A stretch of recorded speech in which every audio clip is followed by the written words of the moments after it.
Les sociétés de capitaux des différents types de sociétés, partie 3. Bonjour Bertrand Mario, avocat à la Cour. Nous avons abordé la thématique de la société de personnes en donnant des exemples. Nous évoquons aujourd'hui un autre type de société, les sociétés de capitaux, puis nous parlerons d'une société hybride bien connue, entre les sociétés de capitaux et les sociétés de personnes. Donc, comme leur nom l'indique, les sociétés de capitaux sont des sociétés dont le capital a une importance toute particulière. La plus connue d'entre elles est la société anonyme. La société anonyme, dans une société anonyme, les actionnaires ne sont tenus de leurs engagements qu'à hauteur de leurs apports au capital. Vous noterez aussi que l'on ne parle plus en l'espèce d'associés quand on parle d'une société anonyme, mais d'actionnaires, c'est-à-dire de détenteurs de parts sociales, mettant ainsi précisément l'accent sur leur part dans la société et non plus sur un associé, sur une personne.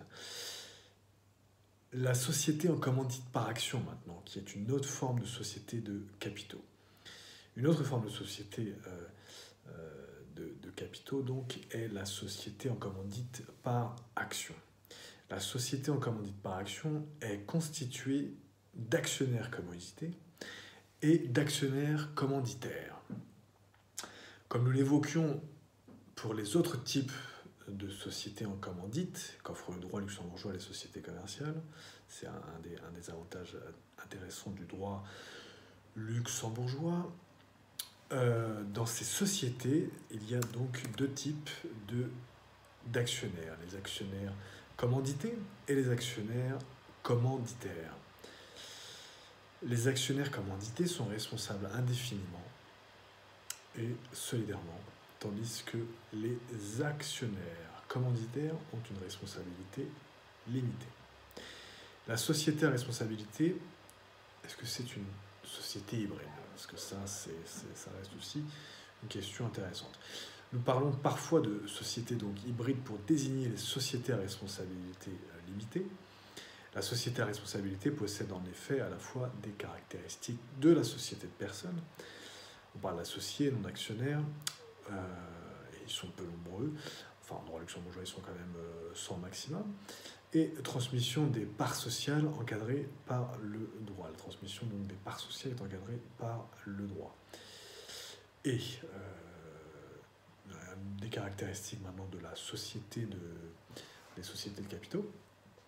Les associés ne sont engagés qu'à hauteur de leur participation au capital. Ce caractère hybride est à différencier, nous ne parlons pas du caractère hybride dont on parle en matière d'entrepreneuriat social, par exemple, en matière d'entreprise purement hybride, sociétalement, qui aurait comme par exemple certaines entreprises sociales possédant les caractéristiques de l'entité sans but lucratif et les attributs des structures commerciales, comme notamment les sociétés d'impact sociétal en droit luxembourgeois. Voilà. Pour aller plus loin, je vous invite à vous reporter à la loi du 10 août 1915 sur les sociétés commerciales telles que modifiées, et aussi vers notre exposé, les sociétés de personnes, notre précédent exposé, les sociétés de personnes des différents types de sociétés, la partie 2, qui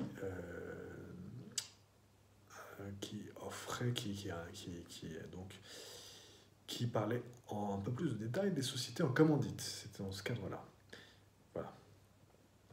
Voilà pour notre exposé de ce jour. Les sociétés de capitaux des différents types de sociétés, partie 3. À très bientôt. Bertrand Mario, avocat à la Cour.